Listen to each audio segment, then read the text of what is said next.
Et c'est pourquoi nous devons dépendre du Saint-Esprit. Avoir la crainte de la parole. Dieu jugera les fausses doctrines. Tous ceux qui inventent, qui sont dans les inventions. Faisons attention. Là, je mets d'abord une borne. J'éveille d'abord la crainte de la parole. Le Seigneur dit, il aime celui qui craint sa parole, celui qui tremble à sa parole. Mais où est la crainte de la parole de nos jours? Les gens se précipitent à devenir des enseignants. Ils ne comprennent pas qu'il y a un jugement qui attend les enseignants. Et les enseignants seront jugés plus sévèrement. Plus sévèrement. C'est pourquoi les apôtres ont dit par la bouche du frère Jacques qu'il n'y ait pas parmi vous beaucoup qui se mettent à enseigner. Qu'il n'y ait pas parmi vous, frères, beaucoup qui se mettent à enseigner. Car nous serons jugés plus sévèrement d'un plus grand jugement. Donc attention à l'enseignement. Attention. C'est vraiment pas quelque chose qu'on peut jouer avec. On peut jouer avec beaucoup de choses, mais attention à la parole du Seigneur. Attention. Beaucoup là, ils jouent avec les paroles des présidents, les paroles des ministres, les paroles de machin. Mais la parole de Dieu, attention à ne pas jouer avec la parole de Dieu et de ne pas faire Dieu menteur. Dit que Dieu a dit que Jésus a fait ça, alors que Jésus ne l'a pas fait. C'est de faire Jésus menteur. Donc il faut faire très attention. Donner les bobards avec les Écritures au nom de Dieu, c'est très dangereux. Il faut faire très attention.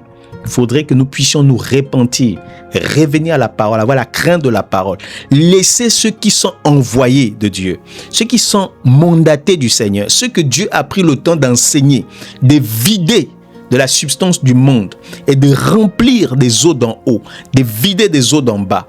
Vous voyez, de remplir des eaux d'en haut, d'envoyer vers le peuple.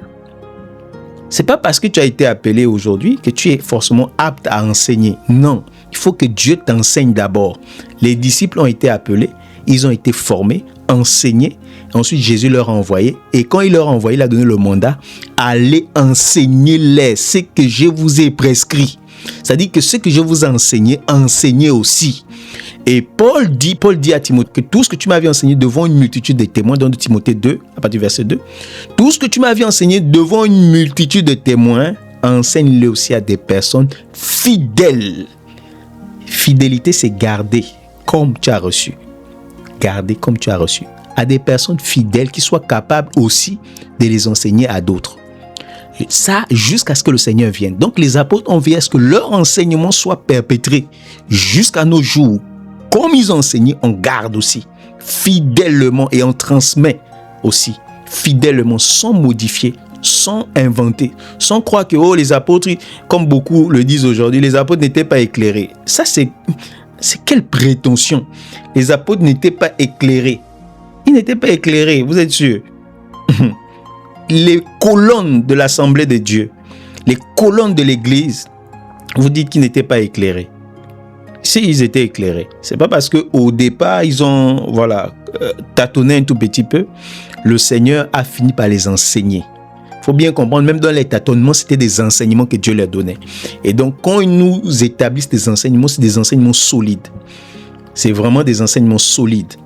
C'est pas parce qu'on a vu Pierre tâtonner en disant je ne mange pas, je n'ai jamais mangé ça depuis que je suis jeune, pour dire que non, il était encore, oui, il ne comprenait rien, mais tout ça c'était un enseignement, parce que lui-même il va dire, le Seigneur m'a enseigné à ne plus voir, vous voyez, à ne plus voir les gens comme étant impurs. Donc tout ça c'était des enseignements que Dieu complétait encore, même au début de leur marche. Donc le Seigneur a donné des enseignements et il a dit quand le Saint-Esprit viendra, il vous conduira dans toute la vérité. Donc quand l'Esprit était là, c'était pour enseigner par des situations pratiques et par toutes les révélations que le Saint-Esprit leur a données. Et maintenant, ils nous ont donné, ils nous ont légué cela. Il faut faire très attention. Ce n'était pas des ignorants. Ce n'était pas des ignorants ou des personnes mal affermies. Attention. Mais ils avaient le complément. Ils nous ont simplement montré comment Dieu a complété la connaissance qu'ils avaient reçue. Donc, ayant la crainte de la parole du Seigneur. Jésus n'est pas venu dire lui-même ses propres paroles, les inventions, non. Mais comme il le dit dans Jean 12, il a donné seulement tout ce que le Père lui a prescrit. Et il dit, comme le Père m'a envoyé, je vous envoie. C'est-à-dire que le Père m'a prescrit tout ce que je devais dire. et le Père m'a envoyé, j'ai répété seulement ses paroles. J'ai seulement effectué sa volonté. Vous aussi, je vous envoie. Vous devez simplement répéter mes paroles, répéter ma Torah, répéter ma doctrine, répéter mon enseignement. Comme j'ai répété l'enseignement du Père, gardez ma parole. C'est ça en fait que le Seigneur nous disait. Donc nous, on sera jugé dans la fidélité à la parole. La fidélité à la parole gardée et mise en pratique. Bien sûr, il y a cet aspect. Quand tu vas garder, il faut aussi que nous puissions mettre la parole en pratique. Donc le Seigneur me conduit ainsi. C'est vraiment pour éveiller encore la crainte de la parole du Seigneur. La fidélité à la saine doctrine, à la Torah de Christ, la Torah de notre Seigneur Jésus-Christ. Merci au Seigneur de m'avoir conduit ainsi.